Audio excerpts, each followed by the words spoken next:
I feel like I'm losing my mind. Is everybody in the world blind? Please, Lord, give me a sign, a sign.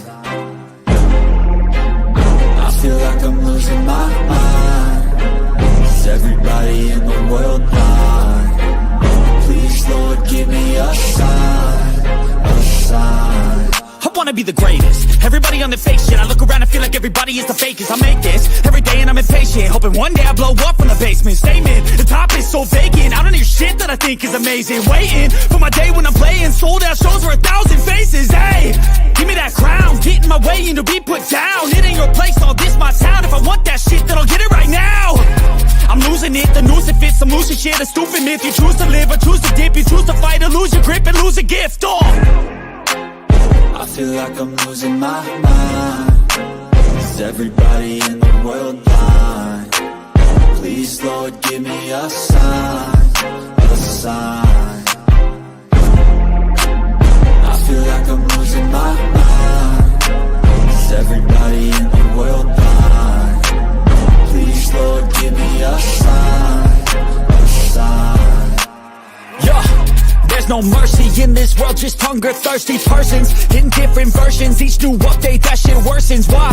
Pull back the curtain and you'll see the different vermin. We all have different burdens that all seem to cause disturbance. Yo, do me a favor, don't treat me like a neighbor. Don't need the different flavors of your problems just to savor. I've got my own issues, I need a comb to get through. Don't need to groan with you, just go get your own tissue. I feel like I'm losing my mind. Is everybody in the world blind?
Shut the fuck up. I feel like I'm losing my mind. Is everybody in the world blind? Please, Lord, give me a sign, a sign. I feel like I'm losing my mind. Is everybody in the world blind? Please, Lord, give me a sign, a sign. I wanna be the greatest. Everybody on the fake shit. I look around and feel like everybody is the fakest. I make this every day and I'm impatient, hoping one day I blow up from the basement. Statement, the top is so vacant. I don't hear shit that I think is amazing. Waiting for my day when I'm playing sold out shows for 1,000 faces. Hey, give me that crown, get in my way and to be put down. It ain't your place, all this my town. If I want that shit, then I'll get it right now. I'm losing it, the noose it fits, some lucid shit, a stupid myth. You choose to live or choose to dip, you choose to fight or lose your grip and lose a gift. I feel like I'm losing my mind. Is everybody in the world blind? Please, Lord, give me a sign, a sign. I feel like I'm losing my mind. Is everybody in the world blind? Please, Lord, give me a sign, a sign.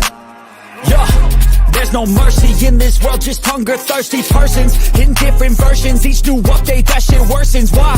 Pull back the curtain and you'll see the different vermin. We all have different burdens that all seem to cause disturbance. Yo, so do me a favor, don't treat me like a neighbor. Don't need the different flavors of your problems just to savor. I've got my own issues, I need a comb to get through. Don't need to groan with you, just go get your own tissue. I feel like I'm losing my mind. Is everybody in the world blind?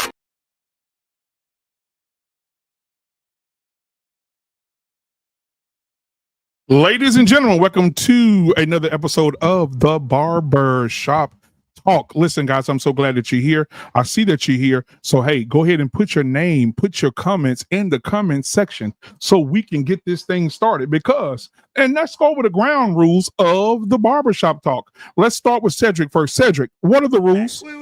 Hold on here. Is this the barbershop? Is this the barbershop? Yes, it's the barbershop. Wait, I mean, we can't talk straight in the barbershop. Then where can we talk straight? We can't talk straight nowhere else. You know, this ain't nothing but healthy conversation. That's all. You gotta tell who the fuck down. It ain't nobody exempt in the barbershop. You know that. Ain't nobody exempt. You can talk about whoever and whatever, whenever you want to in the barbershop. Ladies and gentlemen, welcome to the Barbershop. Listen, I'm so glad that you guys are here. Hey, I want to talk to you guys for a second, but I want to know, I see 4 people here. Go ahead and hit the like button, hit the subscribe button if you haven't been here before. Also put a comment in, let me know you're here so we can go ahead and shout you out. All right. It's so good, man. It's been a long week. The week is now over, ladies and gentlemen. I'm so glad that you guys are in the house with your boy tonight to have this conversation. It's time. Yeah, I know you guys are probably wondering, what is he talking about? Well, I'm going to play the video in just a minute. All right. I'm going to play the video in just a minute. I saw something that was absolutely crazy. Most people, if you watch TV and you're part of the life and you're part of TV life, you know what I'm talking about by looking at the thumbnail. Ladies and gentlemen, thank you so much. Curtis Moore is in the building tonight. All right. Curtis Moore says, happy Friday, panel and chat. Blessings, BMU, man. Thank you for blessing me, Curtis. And thank you for the $9.99 super chat. You are always supportive. Shout out to Curtis Moore, man. Thank you so much for being here. Now, I want to go ahead and play something for Curtis, man, because he's the first gift of the night. And so I definitely always like to play something. And so I'm going to go ahead and play. Let's see what I'm going to give you here. Let's see. I'm going to give you white chocolate. White chocolate. Let's go.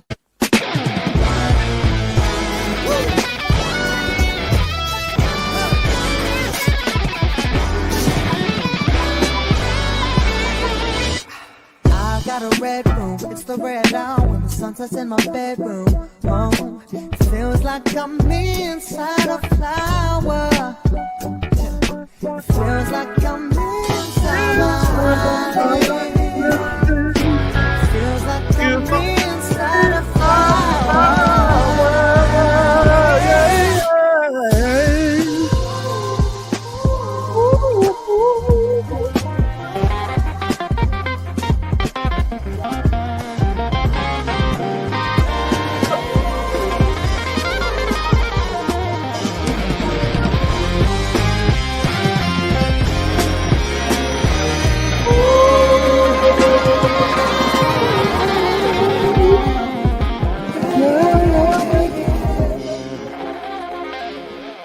Man, thank you so much for that super chat, man. I love you, brother. I appreciate it, man. I'm going to give you one more. Brother Mouse. Whatever you want, whoa, whatever you need, my heart belongs to you. Oh, whatever you need, then I will do. Oh, whatever you want. you. I say whatever you need.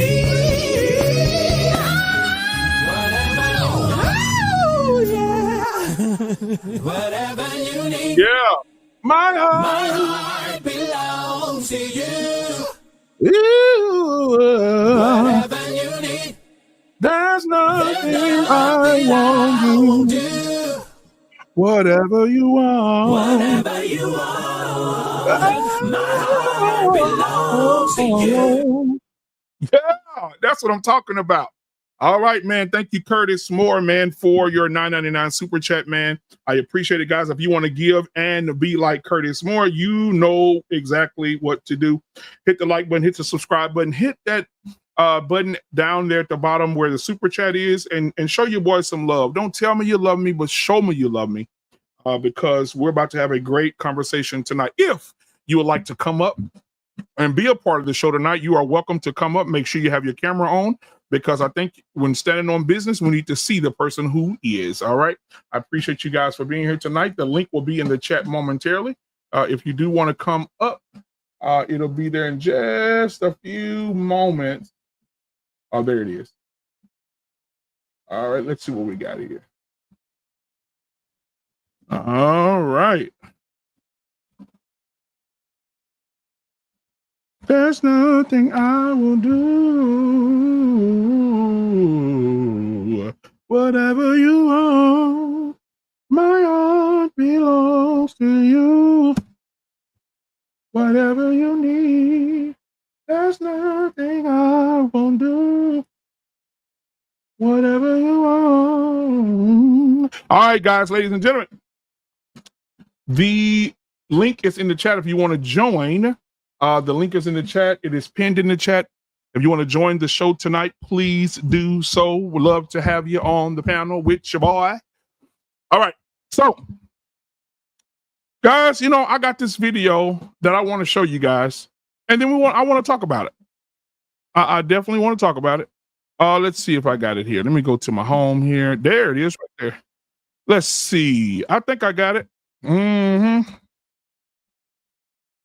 Yeah, there it is. All right, now we're about to play this video, but before we do, man, let's see who we got in the back right here. Ladies and gentlemen around the world, put your damn hands together for the one and the only, the oldest man in the Black Man Unfiltered Network, the man that shakes sheets and don't beat his meat because he got plenty to share. Ladies and gentlemen, give it up for R. Payne. He's in the building, ladies and gentlemen. What's going on, R. Payne? What's going on, man? Sam, man, good to see you, man. Good to see you. Right. So R. Payne, I was just talking to the audience. As you seen the thumbnail, it says it's time. It's time. It's time. It's time. And so I definitely want to play this video because I think it's time, R. Payne. I think that we've gotten to the point in relationships that we need to start realizing who appreciates us as Black men and who does not. And so we want to make sure that we share that. So I'm going to share that right here, and I want to get your thoughts on it. The title should have been "It's Way Past Time." Way past time. I like that. All right, here we go. Stay-at-home dad. In our household, the women are the breadwinners. That's the way we run things here. That's the way we like it to be structured. Nick is a trophy husband, if you will.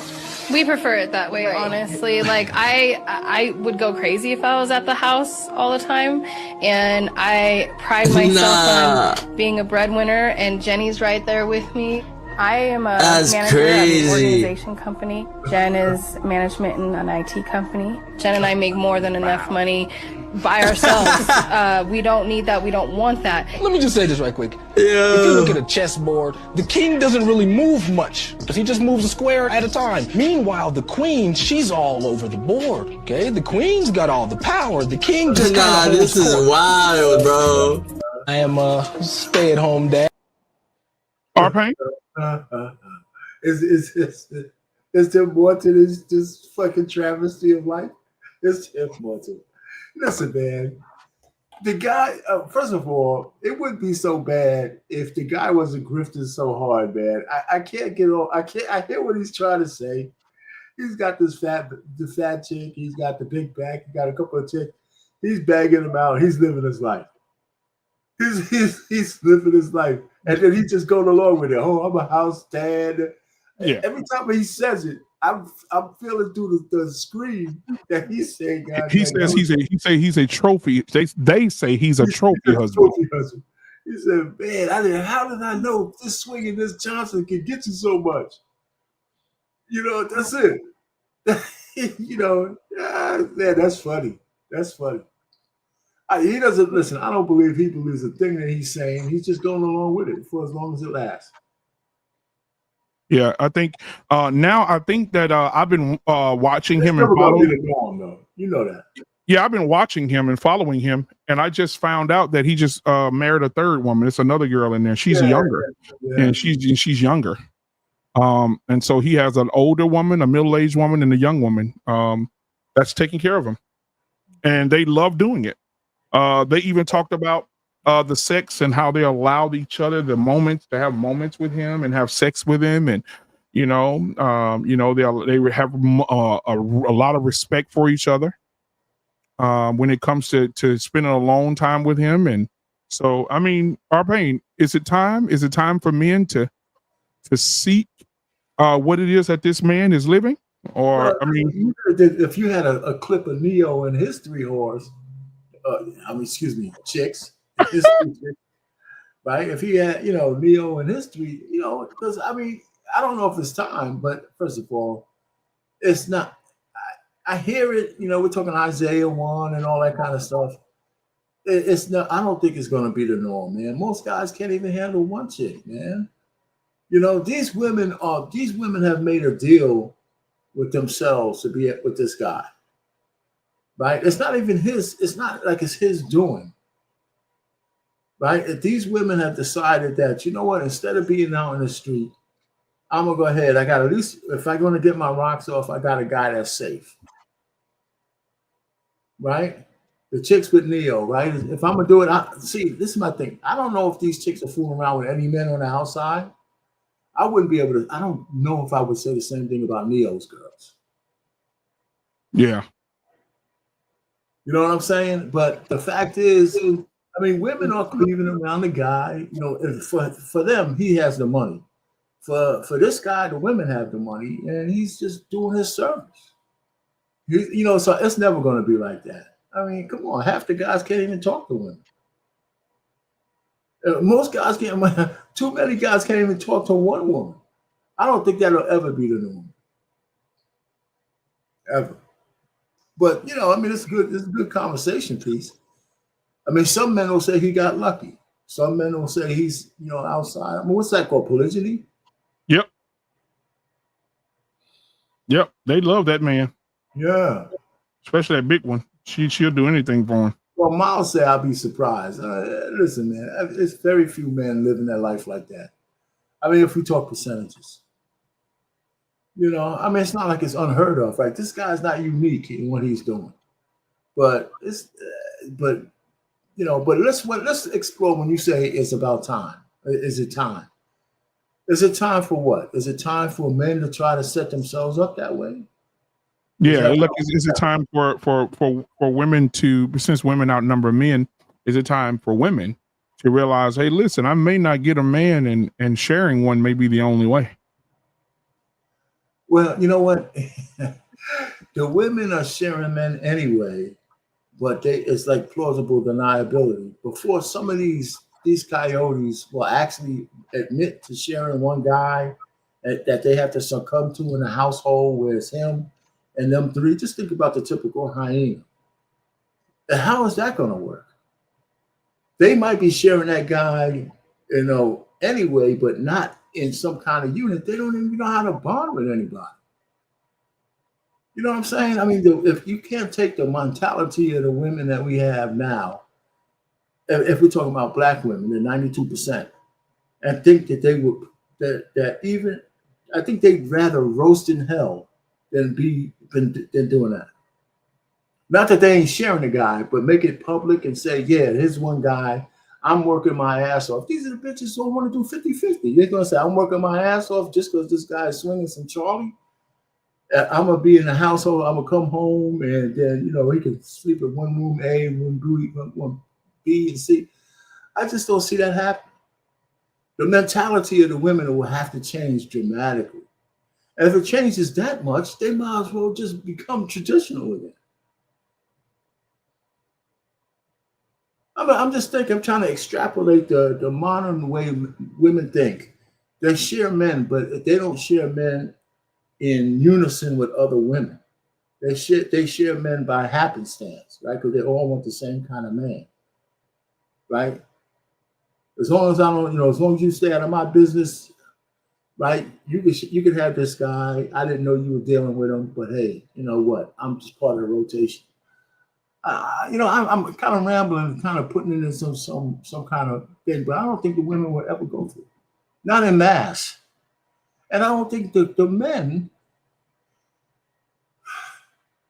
and the percentage of the men that we have now, who would you think will be doing that with the fact that we have an overabundance of sassy men and men who've been raised by women and they're emotional wrecks with muscles? How many of those guys could pull off something like that? Are you on mute? I believe culturally it could happen. I believe in other cultures it could happen. I think like if in an Arab nation or Asians would probably be open to it. I know for sure white women would do it for sure. There's a few white women that would actually. Absolutely, white women would do it for sure. Especially with a black man, they would do it. White women are more nurturing. Let's talk about it because a lot of people don't want to talk about it right now. White women are more, and I believe even Anita, what's her name? Anissa said the same thing. Anissa said white women are easier to talk to. This is a black woman saying this. That they're easier to talk to. They're nurturing. They're more open, and because she said because they ain't never been through nothing. That's not. Let me ask you what woman is not easier to talk to than a modern black woman? Right, you're right. I agree. The black women are just not easy to talk to. They're not.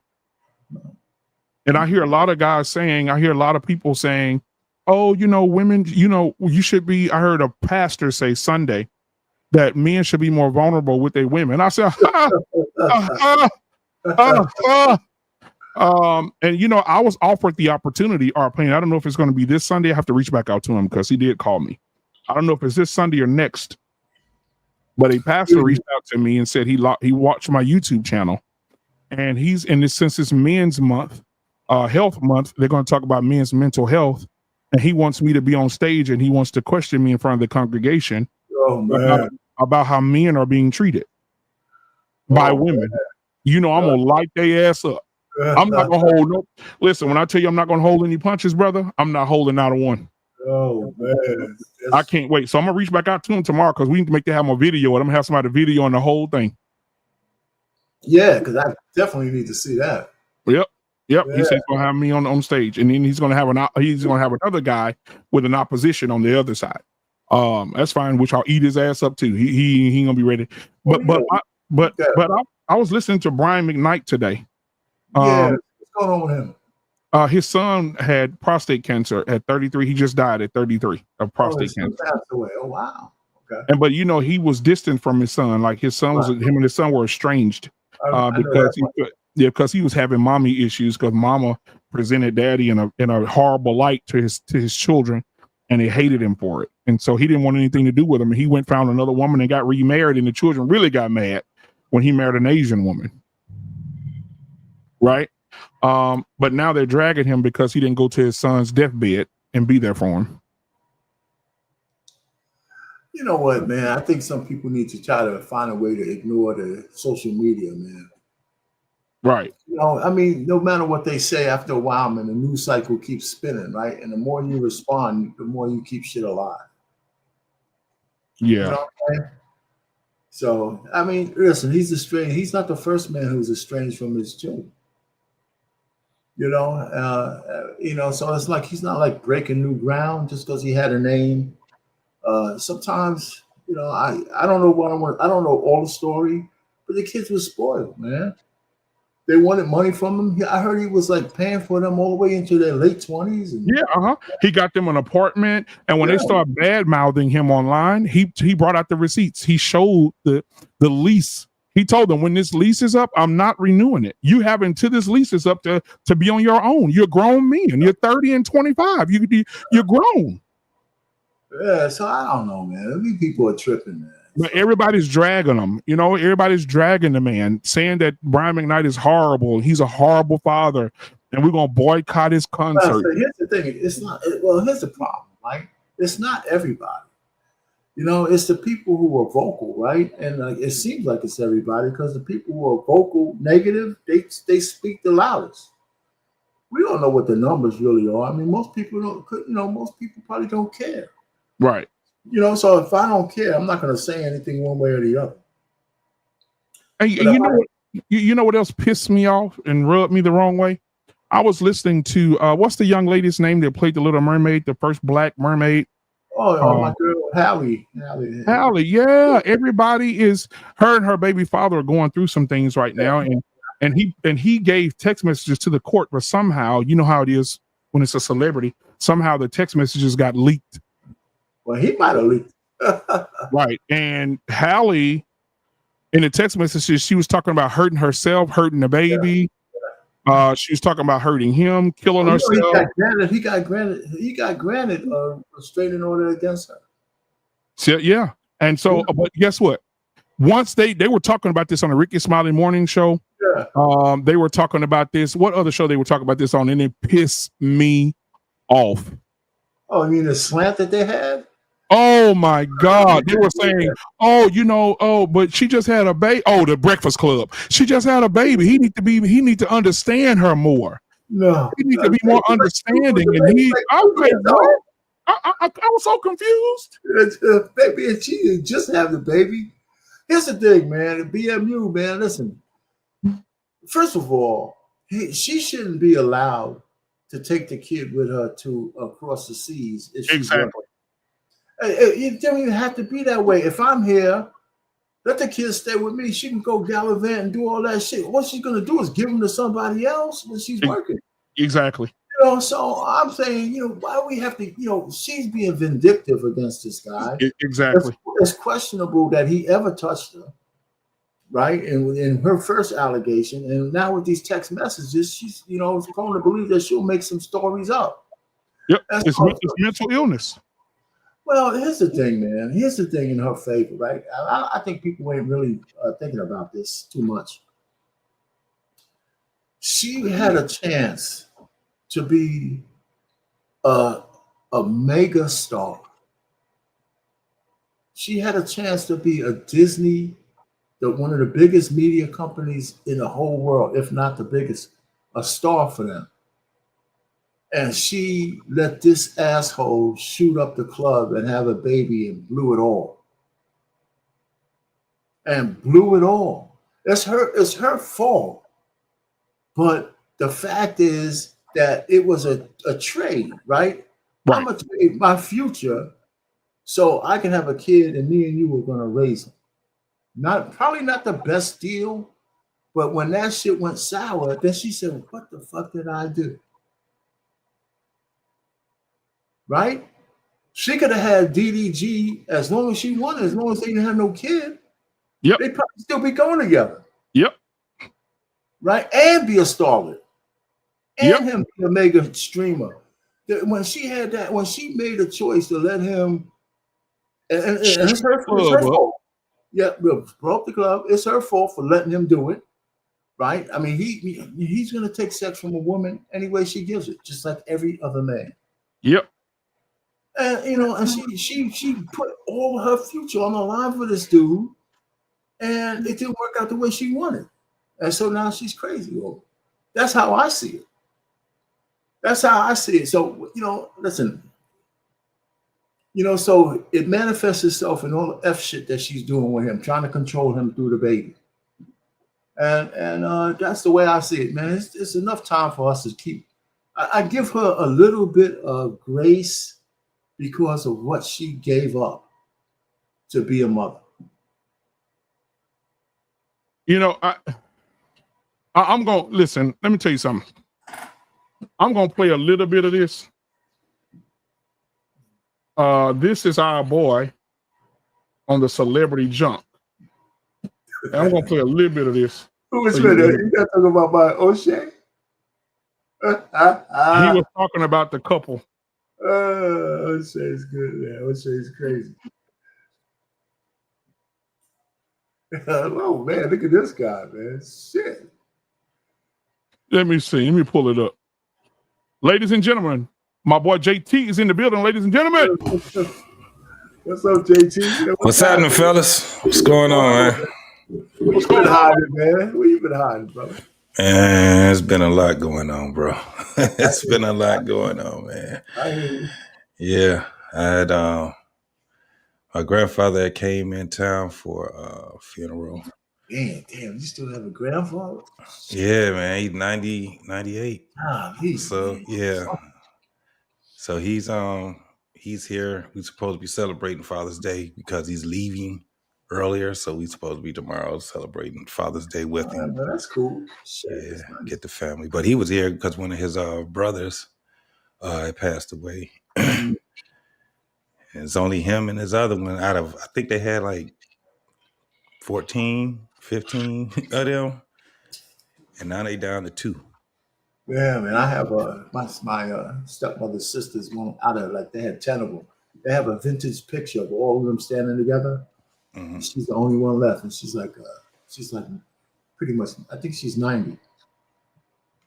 Man, yeah. That's the side of my family at last. Yeah. So JT, do you know about the couple that's on the thumbnail? The huge couple that's on the thumbnail? I know nothing about that. It doesn't. I was thinking that it was just a random picture. Yeah, I thought it was just a random picture. You gonna play that again, and then you're gonna get on O'Shea. Stay-at-home dad. In our household, the women are the breadwinners. That's the way we run things here. That's the way we like it to be structured. Nick is a trophy husband, if you will. We prefer it that way, honestly. Like, I would go crazy if I was at the house all the time. And I pride myself on being a breadwinner, and Jenny's right there with me. I am a manager of an organization company. Jen is management in an IT company. Jen and I make more than enough money by ourselves. We don't need that. We don't want that. Let me just say this right quick. If you look at a chessboard, the king doesn't really move much because he just moves a square at a time. Meanwhile, the queen, she's all over the board. Okay, the queen's got all the power. The king just kind of this is wild, bro. I am a stay-at-home dad in our house. What do you think, JT?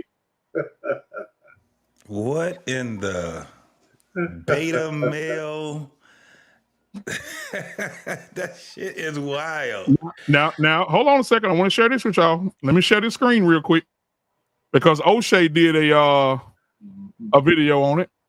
And this is O'Shea had to say. And what was different about this situation was he had 2 wives, but he is not the provider. They were the provider for him. And of course, people were going around saying that he was a bum. You know, the women that he had didn't look so good and all of that.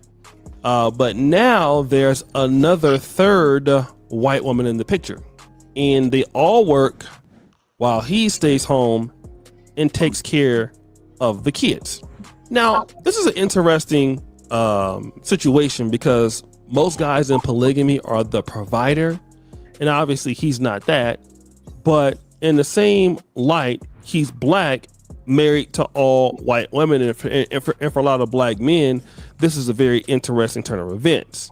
And I'm going to tell you exactly why it's an interesting turn of events. Now, what I'd like to do is I'd like to play a clip of Dr. Umar Johnson talking about this, and I'm going to come back. Black men date white girls because you don't value black women. And if you don't value black women, you also have very little self-esteem as a black man as well when it comes to race. You may have a lot of self-esteem athletically. You may have a lot of self-esteem economically. You may have a lot of self-esteem socially. You may have a lot of self-esteem academically. But when it comes to your Africanity, you have low self-esteem. If you believe that the black woman is less than the white woman, you also believe the black man is less than the white man. You can't have it both ways. So guys, the reason why I want to play that, because what Dr. Umar Johnson is saying, as a pro-black, I do feel that there's a certain amount of truth to it. Maybe not always, but there is a certain amount of truth to it. But I do want to talk about, what are y'all thoughts? What are your thoughts on what Dr. Umar had to say? Well, go ahead, JT, go ahead. Dr. Umar's full of shit. Dr. Umar, yeah, he's definitely full of shit. That Africanity and all this shit that he's talking about, it looks crazy as hell. While he's sitting here talking about how beautiful the black woman is, he's being disrespected by black women. And one mainly is his daughter, right? And it's not like he's walking around here as a man that's being respected. This man's being disrespected left and right. And he keeps contradicting himself when he keeps talking about this whole Pan-African malarkey that he's talking about. It doesn't, nobody's taking this man serious anymore because he don't stand on business. When you're talking about what he thinks about my man with the white women, he really don't have anything to say. In all actuality, as I'm thinking about it, my man is winning right now. He winning. He's winning big time. So I don't have anything. It's strange because it's not something that you're gonna see every day. And think about it. He got 3 different stages of women. The oldest one, she's 48, 49. The middle age one in her 30s. Right? The youngest one is 28. So he has 3 different factions of women. Yeah. Yeah. I mean, right now he's winning. I don't think that, for one, I don't think that the average man would be able to pull that one off. No. Secondly, if he's not set up for the worst that can happen, then it can really go bad for him. Now that I've seen a little bit of the clip, I think I've seen it on what channel? Bravo, I think. Not Bravo. TLC. TLC? Yeah, TLC. Because I was about to say either that or We TV. So it was on TLC. And they're starting to show a lot of those type of reality shows. So they got that one. They also have one where the man that lived a polygamous life, and that whole thing has brought, he had 4 wives, 3 of them, they left him, and he's only stuck with 1 wife now. And they created a lot of, I'm talking about dogs, since the early 90s, he was married to a lot of these women. And they had a lot of businesses, I mean, not a lot of businesses, but a lot of real estate. And now, since all of that has broken up, it's like, how do they live now? You got one of the women, she's remarried. Then you have another woman. And by the way, they all are white. And then you have another woman that actually was his first wife, his number 1 wife. If you look it up, it's called, I have to look it up again, but it still is just turned back on TLC. And I'm talking about, these people got a lot of, and they're trying to split this stuff up. So the wife that he originally was married to, they got a divorce so he can marry the wife that he's with right now. The other 2 were, it was crazy. It's just crazy when you see it. And they were born into that, right? They didn't have this whole thing of affection and all this stuff. It was basically, they lived on compounds and things like that. And now it's the end of it. but he's set up straight. The man got money and assets and all of this stuff. You talk about being a house husband to 3 wives. Yeah, you winning right now. But if you don't have anything set up, if you don't have any assets that's like your assets, because this guy, I almost said his name, but if you guys look it up on TLC, this guy had it set up where if it all goes down, falls, that man is still set up. And him and the wife that he's stuck with, the one that he's actually married to now, they set for life. This man has a lot of children with all the women that he was with. A lot of them. And that whole legacy thing, they just had a funeral for one of his sons that deleted itself.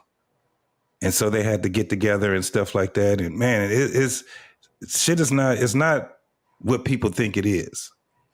That polygamous thing, you got to be really serious about it. There's rules to it. And what happened was that once they start veering away from the traditional rules and things, everything started to fail. You hear how the women are talking now. They're like, I feel so much freer and all kind of other stuff. And the dude that they were with, he's all over the place. That shit is not what it's all cracked up to be. I don't think it's all as bad as people think. If you don't know anything about it, then it's like, you just don't know anything about it. You got to learn about it. But it ain't what people think it is, especially during these times right now, because that ideology of femininity, man. That feminist movement is tearing everything up right now. The mindsets of these women right now, I can't see a man being safe having a polygamous relationship or polyamorous for that matter. They tearing this shit all the way up, man. So yeah, what that dude is doing right there, he's definitely what they would consider, the manosphere would consider a beta. Hey, so those kids are his? And then this guy we're talking about? Yes. Okay. All of them? Well, he had the older lady had a kid when they met. Okay. But everybody else organically has all the other ones are his. So that when he met the oldest one, she had a 2-year-old or some shit. The boy's 16 now though. Well, the point is that, it's a good talking, a conversation to have. Let's just say, like what JT said, this shit's not all peachy keen. And just like regular relationships, these things fall apart too. Right? Yep. Matter of fact, they have more degrees of failure points because there's more people. Mm-hmm. You know what I'm saying? So if one person starts to get disgruntled, now they're impacting a group of 5 or 4, depending on how big the situation is. So, it's good while it lasts for the people who agree with it. I tell you what, you guys know Miss Polly? Yes. Yeah. Miss Polly? It'll be interesting to hear her take on that tape. I think Miss Polly's full of shit. Yeah, well, that she could be, but it's still. I was on a panel with her before. We got into it real bad. Who haven't you got into it with? Miss Polly, because I told she was full of shit. Well, about which part? About the things that she have men doing for her. It's just unrealistic, ma'am. You don't even look like nothing. On Izzy's show. Yeah, you remember on Izzy's show. I remember that. You don't look. I told you don't look like nothing. You think these men can make girls stop? You know what, BMU? I think in principle you're right, but men's standards are so low. I wouldn't be surprised if she got some, because if we saw the kind of dudes who's doing some shit for her, maybe you'd have a different kind of. Yeah. You know what I'm saying? Men do a lot of shit for women. They don't have to be 10s. For the but for the most part, if you hear how she's saying it, it's kind of like I hear what you're saying. I do hear what you're saying. No, I'm saying she has all the men, but they are supposed to be loyal to her, just her. They ain't fucking around. So she's the one with all the men, and they are the ones that's loyal to her. And I remember that show because I remember BMU was asking her certain questions, and it was like, "So these niggas ain't fucking no other bros; they just fucking you." She was like, "Yeah." She's like, "I would think so." He was like, "Nah, that shit, boo. That's bullshit." I remember that. Does she step out? Does she step out besides Yeah, that? she could. She said she always recruiting. Lying ass. Okay. And listen, man, listen. I hear what you listen. I'm not going to argue with you guys because you're probably right. But my faith in mankind, that shit don't sound so far fetched to me. We got a whole bunch of fucking guys, man, who would do anything, man, for some bond. I don't think it's that far fetched for her to, because we don't know what the flavor of those guys are. We didn't see them, Right. right? I'm So saying the caliber of men. What caliber of men we talking about? Absolutely. Yeah, those gotta think. I wouldn't be so surprised if she got a low caliber of men who would actually put up with some stupid shit like that. Yeah. You know what I'm saying? Even though in principle, you know, you could still say she's full of shit because she ain't really revealing what those guys look like. Exactly. You know, if she say, "Yeah, one of my guys in rotation is King," you know, that big tall dude that walk around, you know, she would have said that. Yeah, you get the fuck out of here. You know what I'm talking about, right, JT? Right, I know you're talking about. One of my guys is King, you know. She would have said some shit like that, man. You know, it's okay. Okay, Polly. You know what I'm saying? Get off my paddle. But if you had like the woman that actually has a show with two men, and she is over 45 years old, and she got this one dude named Tiger, and then she got this other guy with the locks, and these dudes, she's sleeping with them, and then she brings in a second guy. Like they had her show. I don't know what network it was on, but TLC didn't pick it up. Okay. It was I think she had probably had a pilot on there or something like that. But I remember seeing it on the network, but that it wasn't panning out. That's not panning out because it doesn't. It's not that it's not believable. It's just that there's I would like to say our vows now to our brother husbands. Oh, Jesus. Carl, I want to include you in these vows because you're a part of this circle, and I love you so much. Thank you for accepting our brother husband, and thank you for embracing me just as I am, free and totally committed to you. Okay. So I would just like to say that without your courageousness, without your leadership, I wouldn't be standing here today. And I couldn't pick anyone else in this world to be a brother, a husband with than you. Sure. Thank you. You can't tell me they not fucking, man. But take it off, man. Stop it. You can't tell me they not fucking each other. Them dudes are fucking. They gay. They're gay, and they need to cut it out. Did you hear that dude Ashe with his fingers painted? Man, they gay. They gotta quit trying to add these dudes to the straight community. All of this is fluidity. That's all that is, man. It's just a bunch of fluid people that just do whatever. They have no boundaries or anything. That shit is crazy. That is so crazy, bro. Let me tell you something. I remember before they even got to be known the way that they were, I remember those folks being on the Zoe Williams show, and my brother Jeff Brown was on that show. If I can find that, and this was like in 2000, probably 2011, 2012, and they were talking, dog, they got offended so much, man, where it just got to the point where, Corey Holcomb was on there. And that's what pissed them off. If I can find that episode, man, it was crazy because it was like, I think they got pissed off at him and I think at Jeff, and it was somebody else that was on there, but I know Corey Holcomb, they was mad as hell because Corey Holcomb asked the dude, you already know what he asked him. Are you gay? And the guy did not answer the question. Corey Holcomb called them backdoorians. Backdoorians. This was before he came up with that, right? Boo-booic.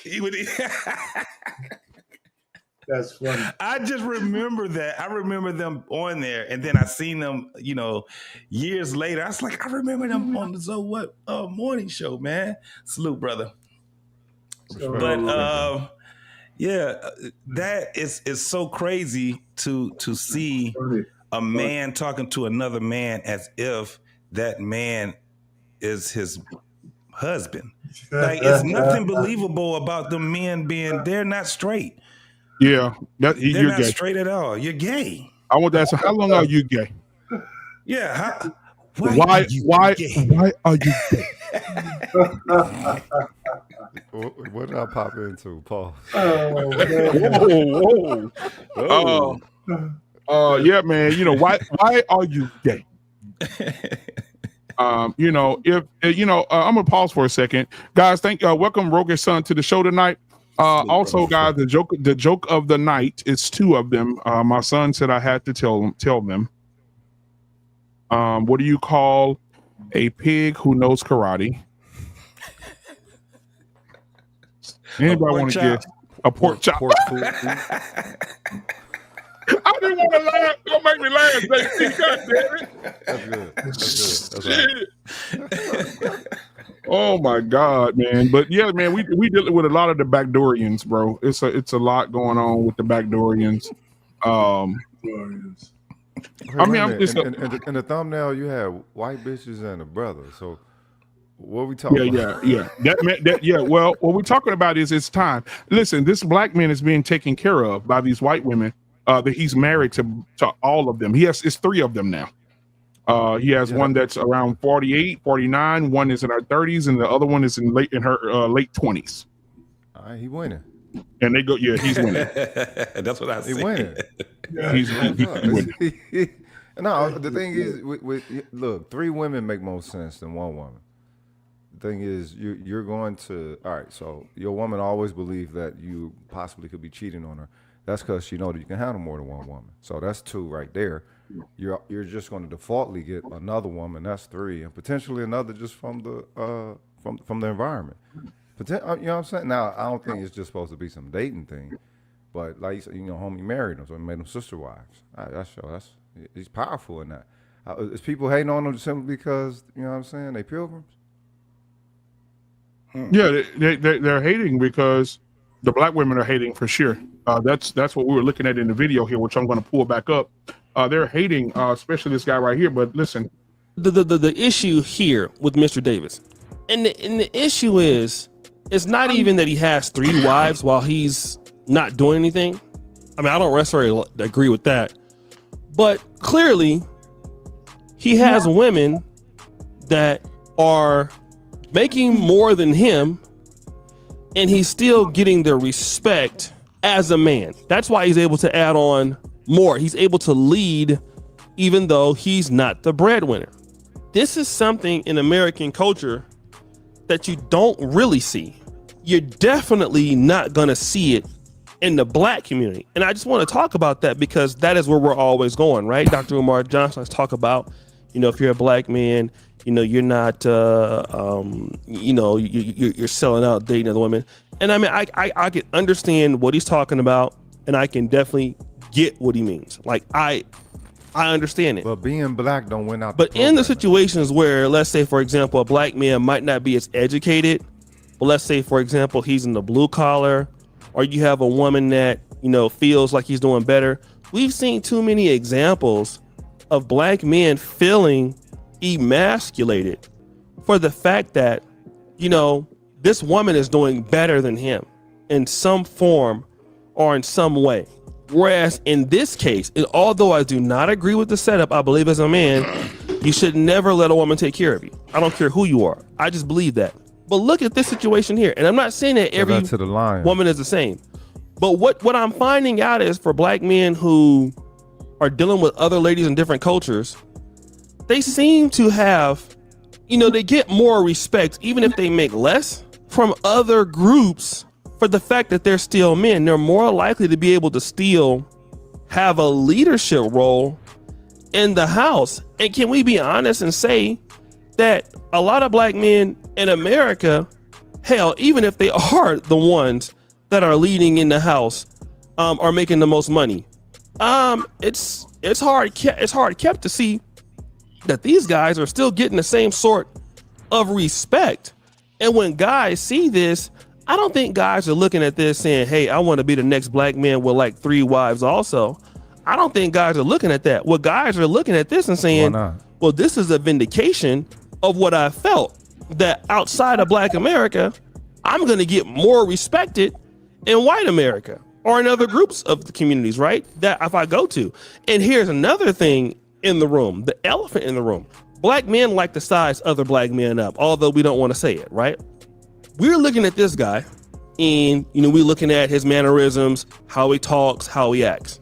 And we're able to process one thing, that we do not believe in America he would be able to do the same thing, having 3 African-American wives that would be working and taking care of him while he stayed home.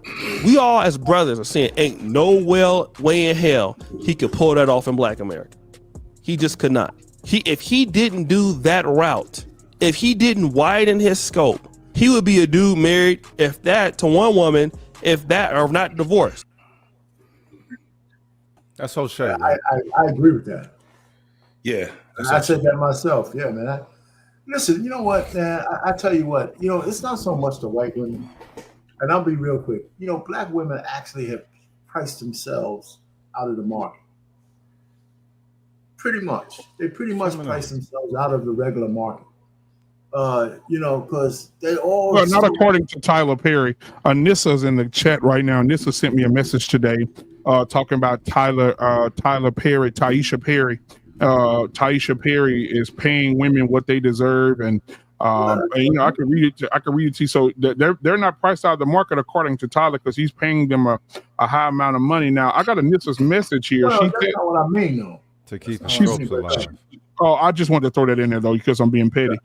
She said Tyler Perry, he doesn't bash black women. He has helped elevate them. No, Tyler Perry has used all your grief and pain to make a living off of it. Makes him as a billionaire out of that shit. A billionaire off of talking about nappy head hoes who can't keep a man. Yeah, man, shit, man. He's the ultimate. He's a Derek Jackson on steroids.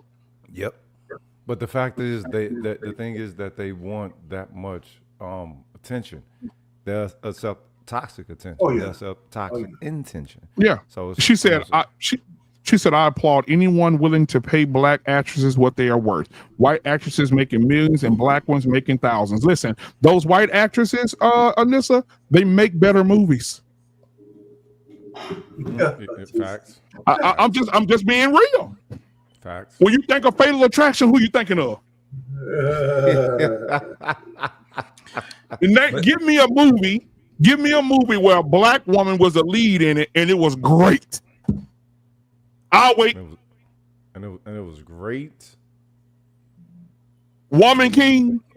You don't get the whole. If that Woman King don't get the hell out of here. Y'all watch that shit? G20, where Viola Davis played the president and was throwing 300-pound men out of windows. Yeah, you know what, man? I forbid anybody to watch that in my house. Give me Miss Congeniality, Sandra Bullock. Give me Sandra. Matter of fact, don't just give me Sandra. Give me what's the other one name? Julia Roberts. Yeah. Just name a black actress that's better than Julia Roberts and Sandra Bullock. Even in action movies, Sandra Bullock played feminine, but she was on the bus. But the movie was fucking great. Speed was wonderful. I'm trying to think of one to prove you wrong, black man, but I can't think of one. Wait a minute. You don't think a black woman could have played that role? Diana Ross. Diana Ross Wiz. You don't think a black woman could have played that role though in Speed? No. Oh, any woman could have played that role, man. Any woman could have played it, but I'm just saying the white women are making more money because they're just better at it, man. You just got to know who come on, wait a minute. The industry is set up. The industry is set up to support their culture first and foremost. You got to be honest with that. You know what I'm saying? Their culture is considered the standard for the industry, so they're definitely going to have a greater yield and access to yield. Great movie though. That doesn't translate to a great movie. You know what I mean? Or even the great character in the movie. Right. Yeah. I mean, but this, you know what, I mean, that's a great trivia question because there's a lot of black actresses. Well, not a lot, but there's some black actresses that I do like. You know, but Anissa, I want Anissa to answer the question though. Anissa, you're in the chat, baby. Anissa, tell me one movie that you've seen that a black woman leading that it was an amazing movie. It's a classic. Damn. Because I know Pretty Woman is a classic. I know Speed is a classic. I know Miss Congeniality is a classic. I mean, what are we talking about? 9 to 5. I'm working 9 to 5. Classic. Yeah, that is a classic movie. I saw that too. So tell me what movie? What movie? What we talking about? Mahalia Jackson and what the movie was? I don't know. Tell me. 9 to 5 was. Look how far. Now I'm gonna say one, but look how far I got to go back. Again, Diana Ross. What was the name of that? Her and Billy D. Williams. Mahogany. Yeah. And then they played another movie. You know what? Yeah, we talking about Diane Curl with Damn, we got to go far back. Nah, I'm saying, but that was sustenance though, right? Now, it's not. Now it's cookie cutter, and that's why Tyler Perry can get off how he do. He participates in the cookie cutter and you know the sublimation of tropes. Damn it! I gotta know one. Man, you can't tell about that. Ain't nobody on this panel said shit yet. I'm not a movie watcher like that, but I can't think of an actual movie led by a black woman that really stood out to me like that. Taraji P. Straw. Oh, you know what? See, here's my thing. When we say great movie, that's where it, because I tell you what, I thought Taraji P. Henson was good in the movie where she played where the brother with Cheeto was playing in the newsroom. Well, I forgot the name of that damn movie. It was during the time of like Black Revolutionaries. She was in it. Cedric the Entertainer, Don Cheadle, they were all radio hosts. I know what you're talking about. It was on HBO. You talking about Petey Green. Talk to me. Yeah. Was that it? Yeah. Talk to me. Was that a movie or a TV series? It was a movie. It was about Petey Green. It was a biopic about Petey Green, the famous disc jockey. Coach Ferg said, "What's love got to do with it?" Man, if you don't get the Coach Ferg, stop the bullshit. Listen, you know what? I tell you what. You know what was a hit though? We might hate it, but Waiting to Exhale was a hit with those chicks. Yeah. Hold on. Stop What's that. love got to do with it was good, but it wasn't because of oh girl. It was because of Lawrence Fishburne. Hey, guess what? When a black and let me say this, and I'm gonna set this shit up. Okay. When a black woman do a movie, what's love got to do with it? Waiting to Exhale. It's always about prominent black women who fuck married men, who fuck over their husbands or their husbands fuck over them. That's always the movie. Always the movie. On Speed, Sandra Bullock wasn't running from a man beating her ass. No. You know what, man? I don't want to lose my Julia Roberts. Julia Roberts on Pretty Woman, she played a whore that ended up getting her husband. Yeah, that's how you know this shit's fucking crazy. Damn it, man! I'm a fan. They would have killed that bitch in real life. You know what I'm talking about? The linchpin really is it a great movie, and that's key, man, because there's not that many great movies out there. It's not. Now, I consider great. Somebody movies. said Whoopi Goldberg's Sister Act. No, not Sister Act. That was not that was. Whoopi Goldberg played in the movie. Was it when she had a fight with a guy hit her in the stomach? Said, come on now. You talking about Jumping Jack Flash? Yeah. That was her movie, right? It was Sister Act got all the accolades and shit. Okay, let's do and Sister Act was a musical. Yeah, it wasn't right. Can we do Della Reese Harlem Nights? I want to do Della Reese with Della Reese Harlem Nights. Yeah, that was stellar. That was classic. That's classic. Okay, we do Della Reese. But see, again, that she wasn't lead. Yeah. Okay. So do they have to be all the way black? No. It's just what movie that they played in. Okay, Anissa, hold on. Anissa said Angela Bassett. Anissa, tell me what movie Angela Bassett in where she led that it was a classic. That when it come on TV, you sit down and watch that motherfucker. Well, it's what love's got to do with it, but it's not a channel stop. When I see what's love got to do with it, I go watch Law and Order Special Victims Unit. If you didn't have Lawrence Fishburne in there, wasn't nobody watching what's love got to do with it. I gotta admit something, okay? Now, whether you think she's all the way black or not, but I watch every time Colombiana is on, I watch it. Hey, hold on about saying it. Listen. That goddamn, what's her name? Zoe Salata. Yeah, so if we consider her black, that thing fine, boy. That thing sexy to me. I watched that. Oh my God! Somebody said Dorothy Dandridge. Jesus fucking Christ! Wait, hold up. Wait. What Zoe? Okay, so that little bitty bitch. She's sexy to me. She's sexy as fuck to me. I love her. It was Harry Belafonte that actually was the lead in that movie that you're talking about, Coach Ferg. I know what movie you're talking about, but Harry Belafonte was now look at Braxton. Okay, now let's go to action movies. Uma Thurman, Kill Bill. Name one black actress that did a movie like Uma Thurman did on Kill Bill. Yeah. I don't know none. Wasn't your girl on Kill Bill? Swole face, Vivica A. Fox. Vivica A. Fox? Yeah, she had one little scene. He said that was damn.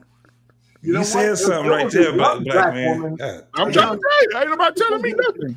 I mean, we got a cherry pick, but it was a young black woman, a Redbone. We digging. The gay guy sister who played Eve's Bayou when she was young. You talking about you talking about now Eve's Bayou again. Yeah. Samuel L. Jackson. Leader. Sorry. Yeah, hey, come on. I'm trying Samuel L. Jackson was the leader. And you had Megan Good that was on there also. So you had the Smollett. Yeah, she was the daughter that he got. Smollett was a young girl when she was you had Smollett played her little sister. She played her little sister, and Megan Good was the older sister. And Megan Good used to sit on his lap because she was a daddy's Pam Grier. girl. Okay, so you got Pam Grier up there. What classic, Coach Ferg? It wasn't classic unless you. That's it. You got Pam Grier. What's the classic Pam Grier was in? Coffee. Foxy Brown. Anytime you niggas gotta say it ain't. They were all what they call them exploitation. Yeah, those black exploitation movies, which were good to us, but we're saying great to they were to the world, or to at least to America. You know what I'm saying? Jackie Brown is not a channel stop. Man, fuck America. No, Jackie Brown was like that shit don't count. That is no measurement. Right? Who don't count? Who you say don't count? He said Jackie Brown. Oh yeah, that shit don't count. No, because you still had the dude. You had Fred the Hammer. You had my man that played in Superfly. You had all the pimp movies and all of that shit. So yeah. Don't forget our boy now. Don't forget our boy, JT. Who that? Way down in the jungle deep, the badass lion stepped on the 65 monkey's feet. I was about to say he shitted on all those films because he made comedy, and a lot of people. Because I know as a kid looking at that shit, Petey Wheatstraw, the Devil's Son-in-Law. Man, that shit was funny as hell. And then I didn't know that he did it purposely. To be like, nah. If you seen how he did it, man, that shit was funny as hell. Can I have a moment of your time? That motherfucker came out. That motherfucker said,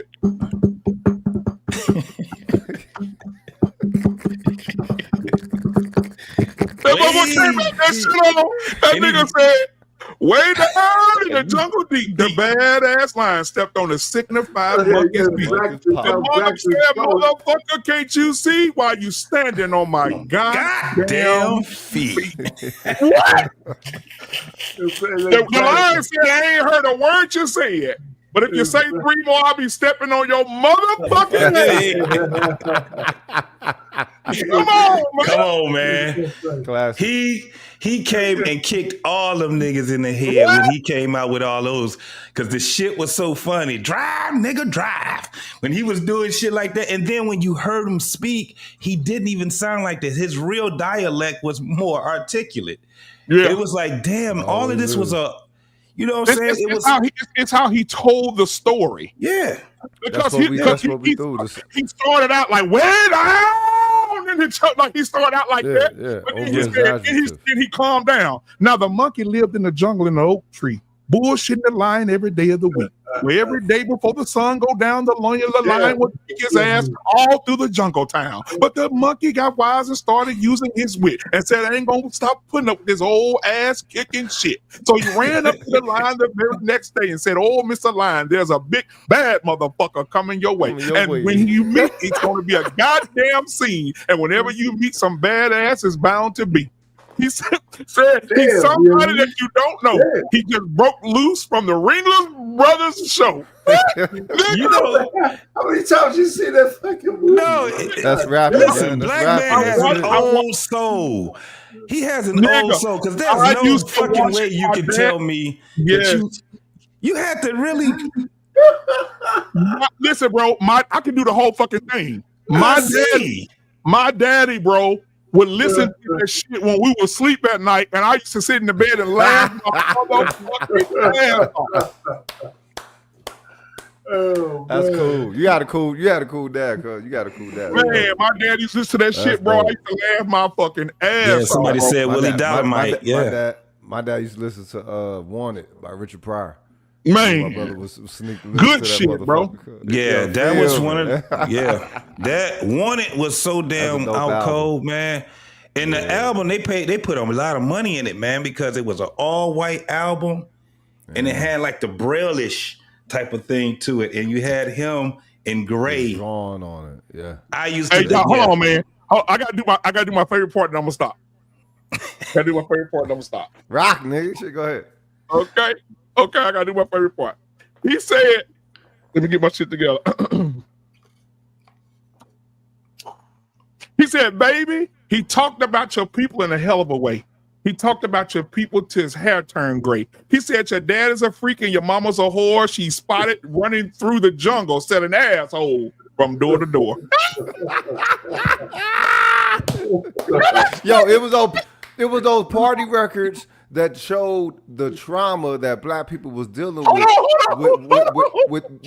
that one phenomenon of having been bred and shit. When you listen to those party records, LaWanda Page, yo, they was nasty in that motherfucker. Yo, that boy Why said, you old niggas ain't teach us how to talk like that? Man, that boy said, smooth ass shit. That's rapping, man. That's what rap really is, cuz people think that rap comes from hip hop, and it don't. That's real rap. Rap is supposed to be a social way of conversation. It ain't got nothing to do with a beat or music, but I mean, shit, look what it is now. It's the future, all jacked up. He said, man, that nigga said your sister did the damnedest trick. She got so low, she sucked the earthworm's dick. God damn. How you even think of some shit like that? Boy. He said she was spotted with your niece behind the tree screwing a motherfucking flea. He said he saw your aunt sitting on the fence giving a goddamn zebra a French. Oh, man. Hey, boy, Rudy was the motherfucking man, boy. What? You a special dude, bro. I'm telling you right now. Being at the age you are, knowing this shit verbatim. Now, did this come from sitting down and listening to it, or sneaking around the corner when your daddy was listening when you was supposed to? Yeah, actually be listening to this house, shit. I would listen to the records when my daddy left the house, because even when he said, even when he talked about Hurricane Annie, that nigga said Hurricane Annie. When she said Hurricane Annie could fill any space. No, he said Hurricane Annie got into a pageant. Yes, that's what he said. Hurricane Annie got into a pageant. She can fill any space. For her trick, she turned a cartwheel, threw a titty between her legs, and squirted in the milk in the judge's face. What? That shit was burning it up. That shit was burning it up. But look, it's a what you been smoking on? That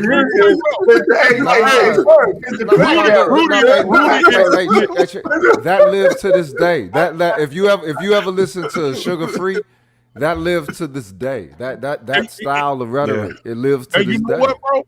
This is my last one. A man beat his wife ass and went to jail. Once he went to jail, he was locked up for a long time.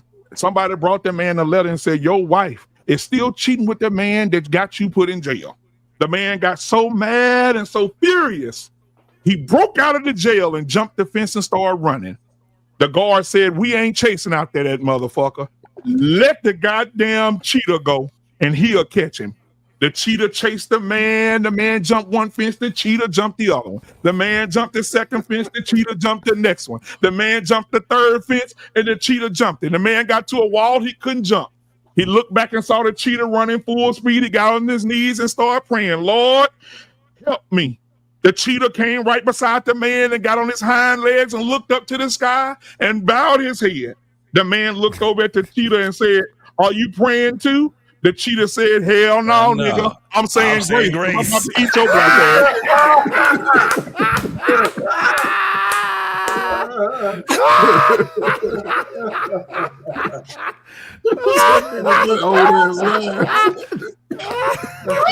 Sound like you from Mississippi. Where you from?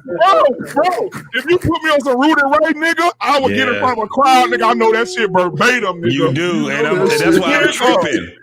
I'm really tripping out, y'all, because I'm telling you, Rudy Ray Moore. Man. Look, how many years are you younger than me?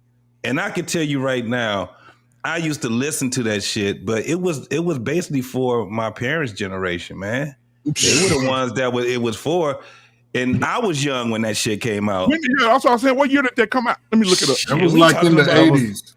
It was like early 80s, late 70s, because my daddy had his records. Yeah, Rudy Ray Moore and Richard Pryor. Yeah, so it was 70s to the 80s. It came out in 1970. 1970 was when, especially the Signified Monkey, that one came out like that came out in the 70s. Signified Monkey came out in 70. That's 13 years before I was born. Yeah. So I remember because he was just doing that and making the records, but then when he started doing film, that was when motherfuckers was going to go see it. I'm thinking that is exploit, the black exploitation movies, but it was a spoof of them. Yeah, the shit was crazy because I didn't want to go see the Superflies and all that stuff. Our parents, we just went because we was with them. But when we started seeing, and you remember in that time, you used to be able to watch 2 movies. Yes, sir. And so I remember remember Petey Wheatstraw came out. Man, when I tell you, I couldn't stop laughing. And what made it funny was because he always had this serious look on his face. If you guys don't get it, if you guys get a chance, you can look at it on YouTube. Go watch some of Rudy Ray Moore's stuff. The Devil's Son-in-Law, Petey Wheatstraw. It was another one that he did where he had the orgy Human Tornado with all the women. Oh, that was the Devil's Son-in-Law, wasn't it? He was the devil gave him all the women to sleep with and all that stuff. Yeah. Man, when I tell you the shit was so funny, I was like, wow. And then as it came out, that was what he was doing. He was making fun of the blaxploitation movies and stuff like that. Yeah, he was the Wayans brothers before the Wayans brothers. Look at his some of his last interviews. You'll find out he didn't talk the way that he was doing it as the guys that he was actually portraying. His roles, Yeah, he had a different dialect. It's the same thing that Richard Pryor did. Look, Richard Pryor didn't say funny shit. He said real shit funnily. Yeah, he just told stories for real. Yeah, he just told stories. I mean, he's born from the game. How else is he finna tell it? Yeah, your mama hoe and your grandmama is the madam. Your father a pimp. You are born of the game, in the game. This motherfucking midichlorian count is the highest. Now watch this. Yeah. Hold on just a second. We're gonna go back to this. Somebody in the chat said, "Oh, Nissa again." Jesus Christ. Nissa says Halle Berry died another day. No, it was Pierce Brosnan. How you Berry died He was the lead actor. He was the lead actor. And that was Well, her titties stole the show, though. You know what I'm saying? Her titties. No, that was on. What movie was that? Swordfish. Oh, that's Swordfish. Now Swordfish was the shit. Yeah. Swordfish was the shit. She showed them titties on Swordfish, and then then Billy Bob Thornton beat that thing up. What movie was Monsters that? Ball. Monsters Ball. That was a horrible movie. That movie was horrible, man. That was a dark ass movie right there. Make me feel better. And P. Diddy was in jail then, wasn't he? Yeah. Damn, boy. On death row. Shit coming full circle, ain't it? God damn. God damn. Yeah, Billy Bob Thornton in there. He trying to make me feel good. He in there just every 2 seconds hitting me with something. What? That movie was so dark. I think I've only watched it one time. I couldn't watch it again. Who wrote that movie? Was it that weird somebody weird that weird black dude? It's a weird black dude. It was a black dude. He made weird movies. He made weird movies. I mean, he in the vein of Tyler Perry, but he worse than homie. He made Empire. He made Empire. Tyler Perry. I know you're talking about the guy, man. Yeah, he's Lou Daniels. Some shit. Lee Daniels. Yeah, boy, he sucked more dick than he sucked more dick than the kids sucked 7-Eleven straws. and that's why I just I'm getting to the point right now, man. I really don't care for these gay people no more. I really don't. I don't care. I don't care what nobody say. I just don't care. They want everything. They want you to love them. They want you to like them. They want you. If you don't like them, let's take your life. Let's take your livelihood. Let's take your money.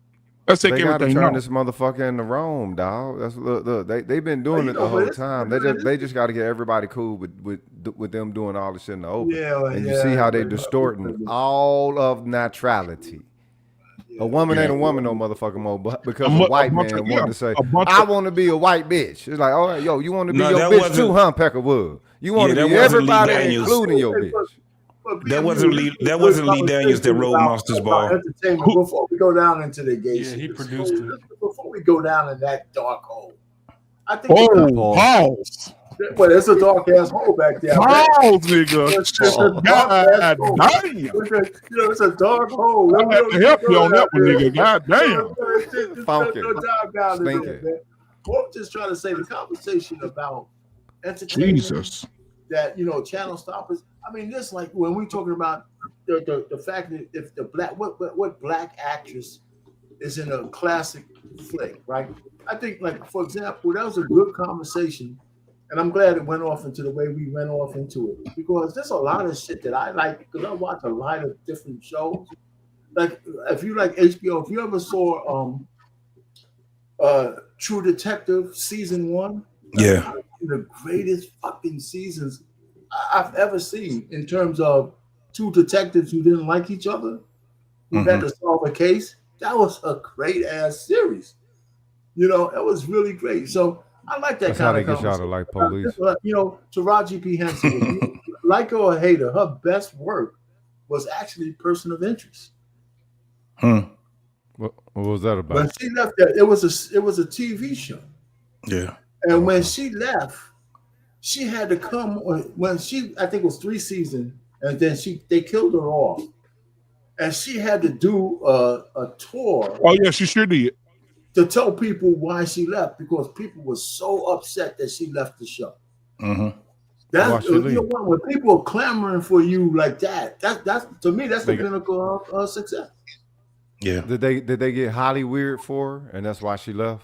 They was getting Holly weird. It was a whole bunch of small. Hey, you want to vent that over? Make you a star.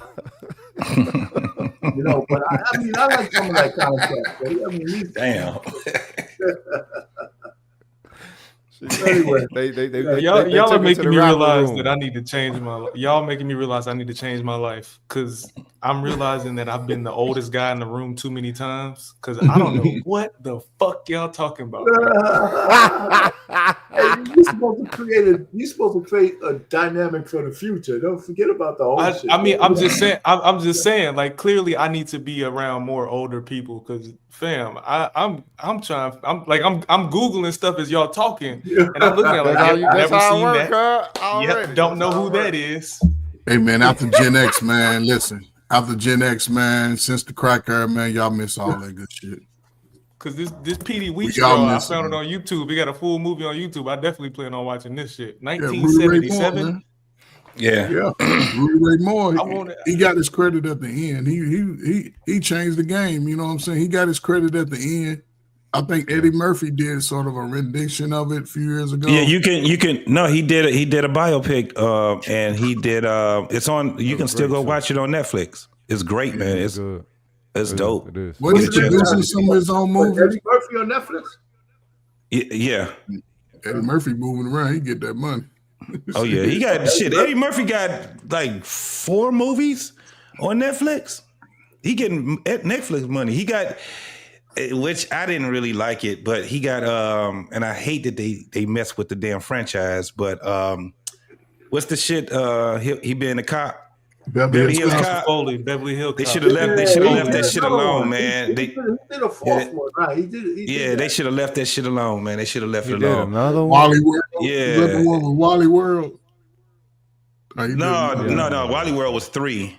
He did another one. 4. Yeah. This one is with him and his daughter. Yeah, I remember. Yeah, they should have left it alone. But it was crazy because they had all of the original cast, so that was what I appreciated. I mean, if you ain't never watched the whole franchise, you're not gonna really appreciate it. Like my man that always got his name wrong, the dude that used to play Balky, and he be like Aquel instead of calling it Axel. He was on there, He was on there.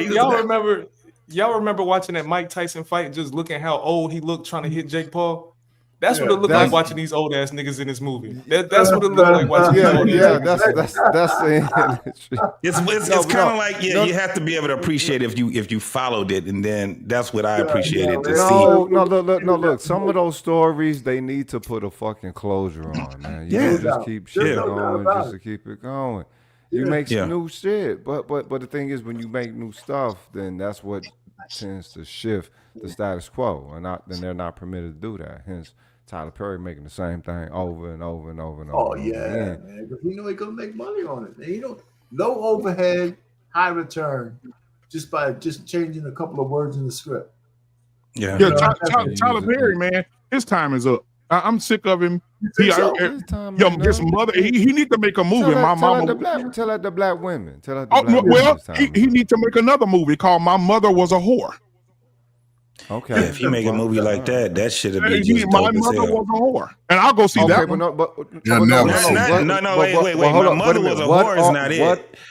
But wait a minute. What is the measurement of a whore in the United States? What? His mama. Okay, well, hold on a minute. His mama. And you need to get him and Kurt Franklin's mama to do a duet. We're gonna talk about get him and Kurt Franklin's mama to do a duet. We're doing a show Tuesday called "We're Not Okay." We talk about men's mental health, and I was gonna play them videos on Tuesday. Mm-hmm. But nigga, I just watched. What's the comedian's name? What's his name? The one that hikes his pants up and be acting like he retarded. That interview he did with Shannon Sharp. Arnaz J said he found out as a grown man. He said, he told his auntie, I'm finna go visit my daddy. As a grown man. She said, you talking about the man that raised you? He said he went to his mama as a grown man and say, Mama. No, hold on. If you got, again, another, that was great. That was a great interview because if anybody know who Arnaz J is, if you've ever followed him from the, he laughing again because he probably don't even know who the fuck we talking about. but from the Def Comedy days, right? He always I know who Arnaz is. He was the comedian that did his comedy was more physical, right? Yeah. You would have thought Arnaz J was like a clown type of dude. that interview gonna tell you exactly who he is. Was anything funny about what he did? What he was talking about? His daddy shot him. His mama fucked him up. It's like the whole thing. You be like, oh, I understand why he became a comedian now. He had to get away from all of that shit. How you find out the nigga ain't your daddy when you're a grown man? He asked his mama, if that's my daddy, and she looked at him like, boy, don't ask me that. If he's saying it, Kirk Franklin said, all of this is documented. Kirk Franklin and Tyler Perry, and then you got countless of other men that's saying, my mama don't want to have accountability. She fucked my life up and other people's life up and will not take accountability. Kirk Franklin is so fucked up right now because his mama, he had to stop talking to his mama. And Bruce too. Because she was sitting there while he understood that he was right down the street from his daddy and didn't know that man was his daddy, and his mama never told him. Had him hating a man that he thought was his daddy that didn't want to have shit to do with him. Hey, and then he finds all that shit out. And then even with Tyler Perry, got his ass whooped by a man. The man hated him because the man understood that he wasn't his son. And mama never said anything to these men. You know what? Antoine Daniels just had a show with a lady coming on because he does these little interviews, reaction videos. Mm-hmm. And the lady was trying to convince men that they should just forgive the chick for paternity fraud. So if you want to be a real man, forgive the woman. Yeah. You have all this bar. I said, God damn. Okay. So, but the thing is, that's the most important part. The fact that they could take it so egregious, like you wouldn't even. The thing is, that's why it stands out to us. Like, damn, that's a funky bitch, like dirty. I wouldn't even chose you had I known you was that dirty, right? You know what I'm saying? You be thinking that you could see some flags or whatever in the beginning, and it's like, nah, you'll turn to a motherfucking spider bitch that quick. Well, that's the programming. That's the social conditioning for women across the board. That's their motherfucking foundation. Now you find those who might elevate themselves above that, whatever, but they're in the minority. That's the standard value aspect unto the man and unto their children, because again, their children aren't their children. Their children are motherfucking, you know what I'm saying, bargaining chips and shit. Yeah, so that means that. Yeah, so it's like where is she valuing from? Is this now a black woman value standard or whatever, or is this an adopted other woman's value standard? Well, I tell you what, that's a good question, because I think that some of the shit that they do, even if it's dastardly, it's natural to them. And not the nefarious part of it, but I was on Dee Dee's panel today, right? And I have this theory that every woman, whether she's a good woman or a bad woman, if she has any men in her orbit, the only thing she's thinking about is what she could extract from that man. Yeah. Think about it. If any woman if you could talk to any woman, if you're in her orbit, whether you're trying to have sex with her or not, she only lets you stay there if she could get something out of you.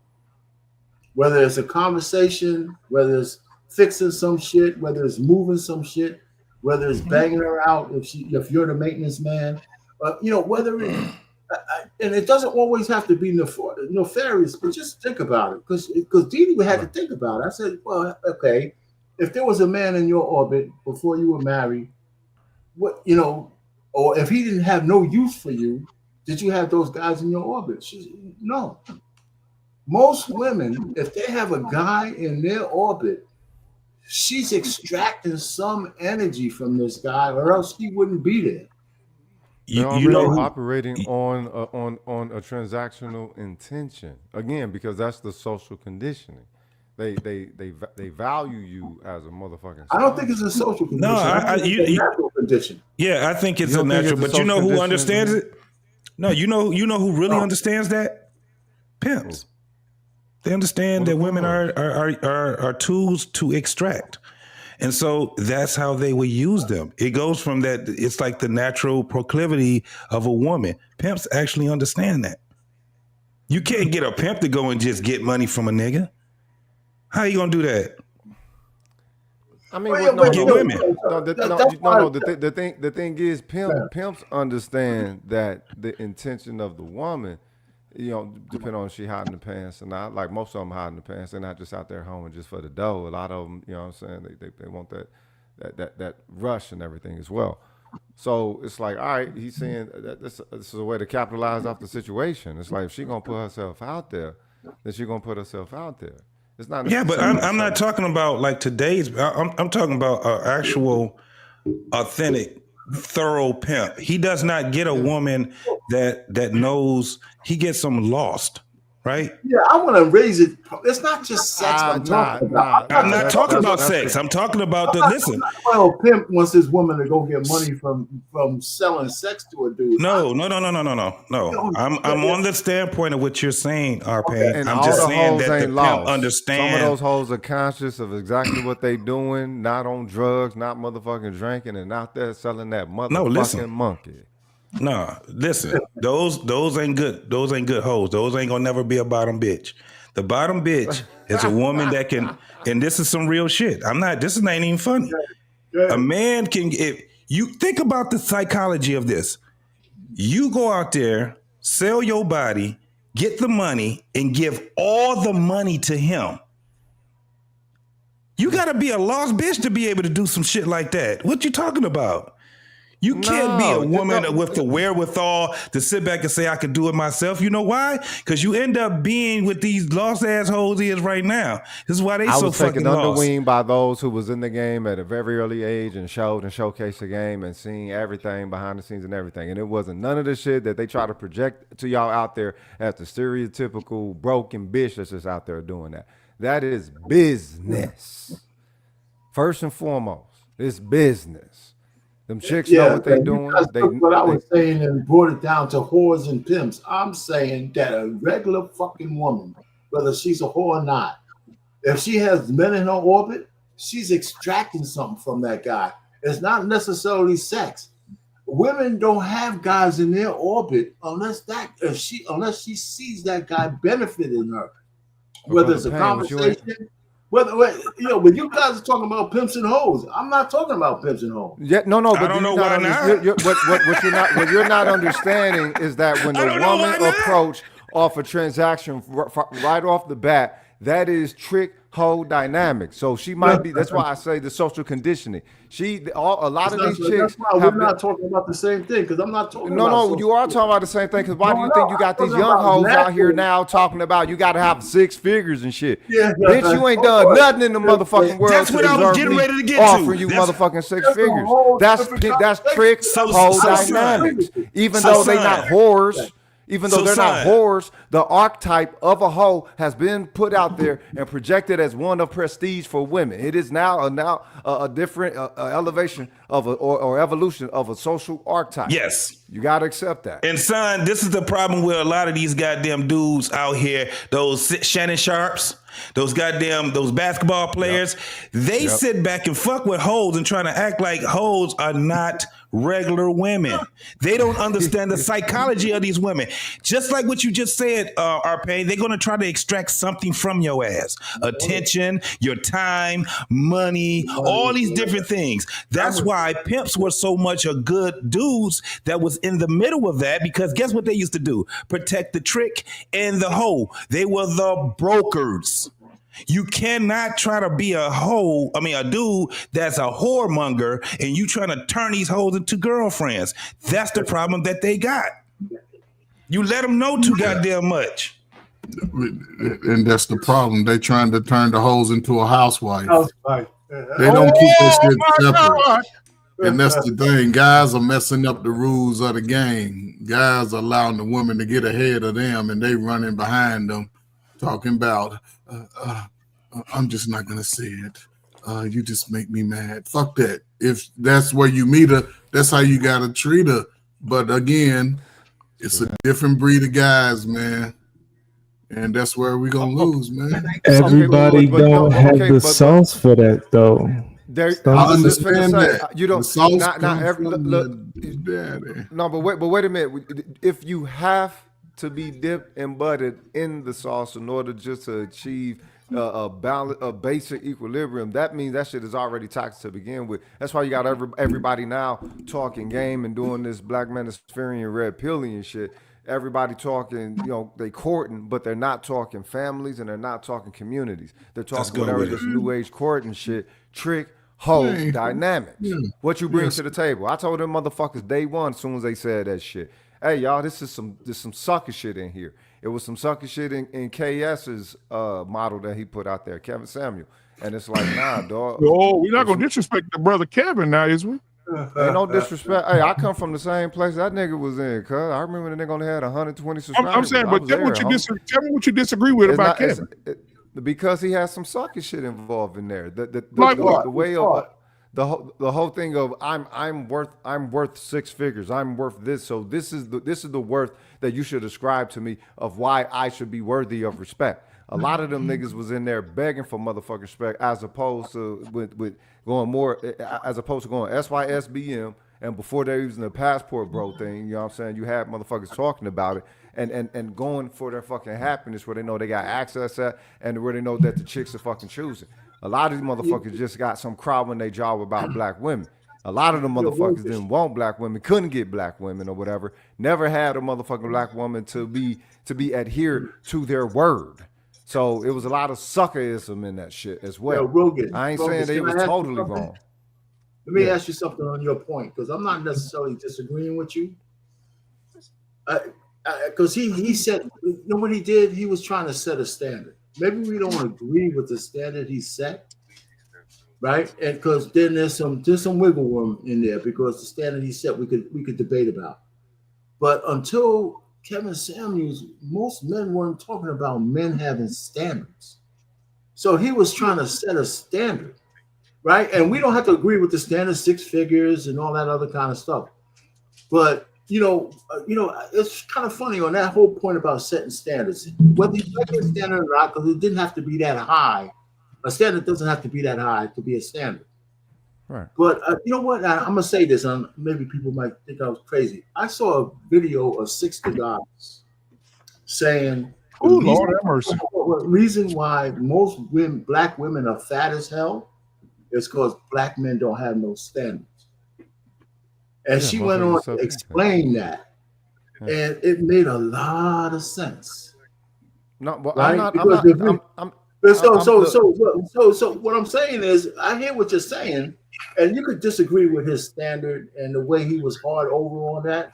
But the fact is, it's not a we didn't have people talking about black men and standards until I remember Kevin Samuels talking about it a lot. Okay, but now look, me and my homies used to have to talk when we was in our 20s. We was already talking about the attitudes of black women back in 2001, 2002. It wasn't viral though, brother. No, but that's the thing though. If it takes the motherfucking sensationalization of it for people to embrace it, you got to ask yourself, from where were you viewing your worth from the motherfucking beginning? This is why Patrice O'Neal was my favorite comic day one. I heard him before he started spitting game. I heard the game. I tried to agree him. with you, man. You could be right about this all you want to be. What I'm saying is, I'm sure there was some black men who had standards before. Yeah. I'm saying until this shit gets national attention, it's only going to be in a small circle. And that's I'm not negating his standard. I'm not. Hear me out, cuz I'm from the same space that this motherfucker was from, cuz. For real, man. On the fucking list of on that same list, homie. So hear me out. My thing is with his standard. Yes, it was fucking bloviated, but what gave it what gave it its metal and what made it solid was the women who showed up with that fucking conditioning, bashing themselves and destroying themselves against his standard night after night after night after night. Be it bloviated or not. Because they were showing up 300 pounds. They were showing up 300 pounds. They were showing up bad attitude, exposing themselves, baby. No, you can hear the shit in the bitch's voice when they talk. Man, come on, you know a bitch motherfucker 300 pounds when you hear her talk. Okay, no, but it wasn't just that they were exposing themselves; they were exposing the social condition that they were under and the illusion that they were under of what they believe, how they saw themselves, right? So the thing, so that's what made it solid. That's what made me to be like, all right, then, well, you know what? As opposed to being a respectful disrespecter, I'm gonna become a disrespectful protector behind homie, because then they started, dancing on his grave and all that shit. Because it's like, yo, wait a minute, you can't hate that. You can't hate that he had a standard. I didn't hate that he had a standard. All of us are afforded a fucking standard. How else are you going to get a specific quality of woman unless you have one? No, but okay, I'm fairly new to YouTube. I'll say 2022, mid 22, when I sort of retired, right? Started finding other things to do. What I saw in what he was doing, what I was trying to do to dudes half the age of niggas on YouTube, right? Because a lot of, and again, I always go to this time because I can always remember most brothers and sisters didn't have low self-esteem. Most brothers and sisters did. Over the last 30 years, yes, a lot of brothers and sisters have low self-esteem. And they never had a chance to express where their mind was in that pain. What I saw him able to do is he gave men who didn't have a voice a different focus. Instead of chasing the woman, they got in front of the woman.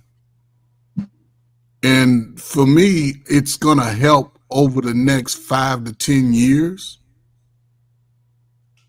for brothers. But where the sisters are making their worst mistake, they're not organizing to make any type of change. Yeah, they want us to stay under that same feminist ideology, and you're gonna probably see it in the next election for the brothers. And the sisters are gonna separate. They're gonna separate themselves even more, but they're the ones that's gonna suffer for it.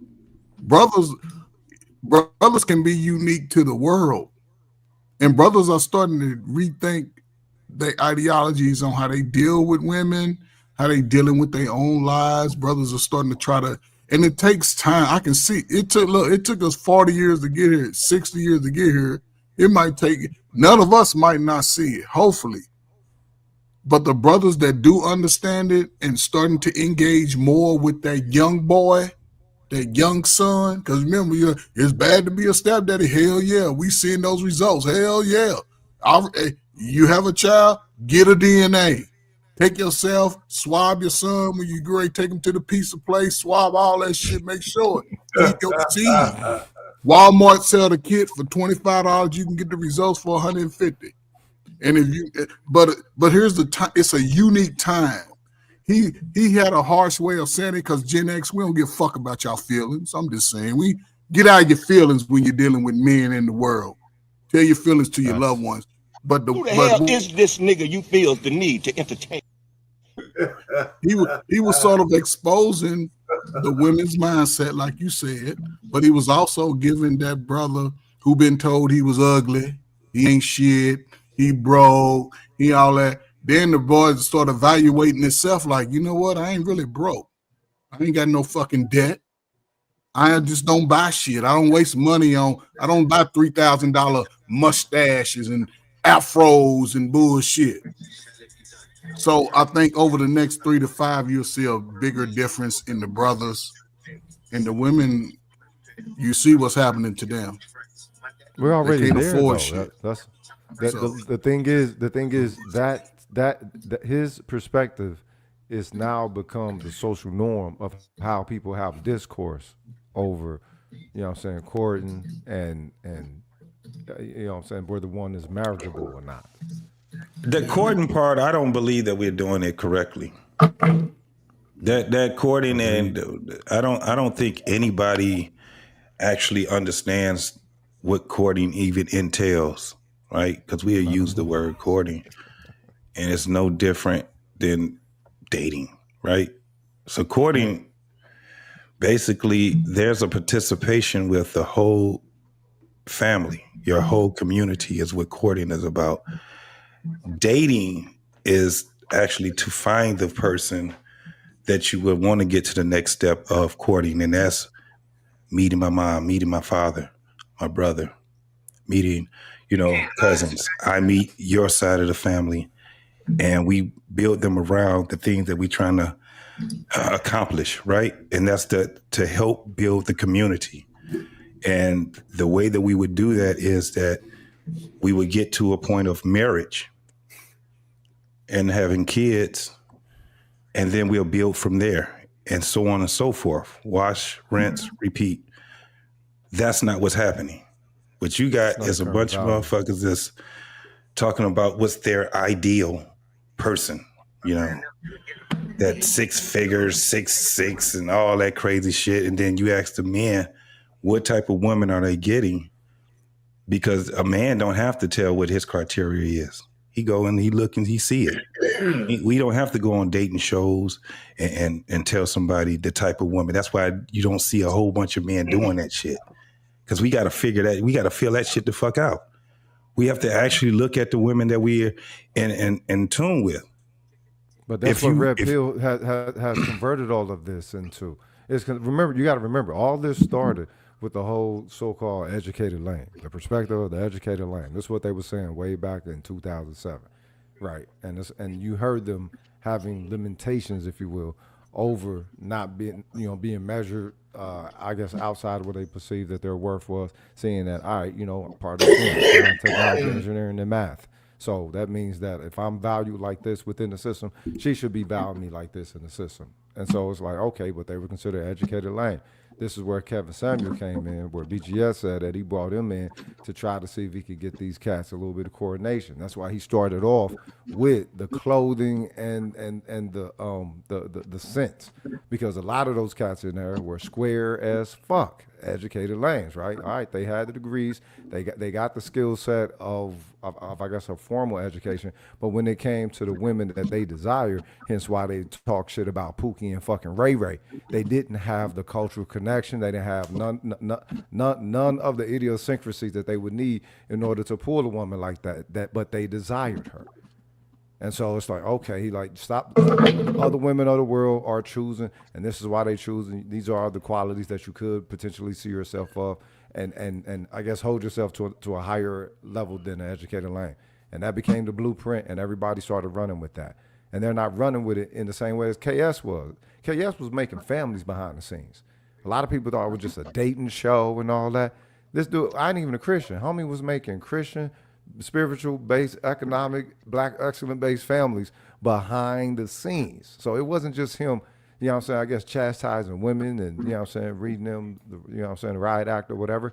But that's the way that people took it, because most people are, especially when it comes to being in social relations with women, interactions or whatever, they're not used to being able to even have, I guess, a vocabulary of putting a woman in a place.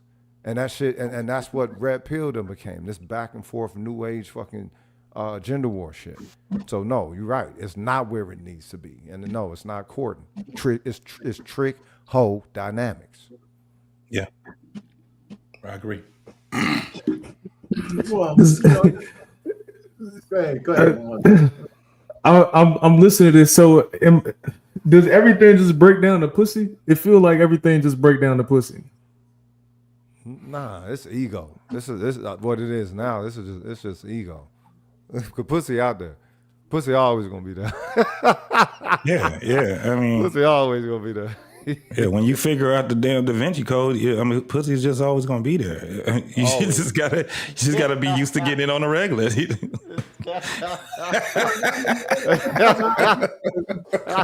Pussy ain't going nowhere. It also depends on how deep you want to make the conversation. Yeah. Right? Because listen, all men are not supposed to, lineage of all men ain't supposed to carry on. Yeah. You know, I mean, everybody, we take that shit for granted. You know, left up in the wild, man, the women used to just pick the guys who were the leaders of the pack. Everybody didn't get a chance to breathe.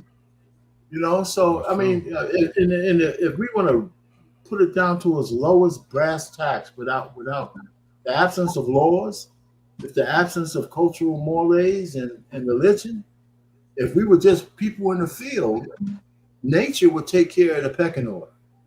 Just biology would take care of the pecking order. So everything that we live by is based on the fact that we want a civilized,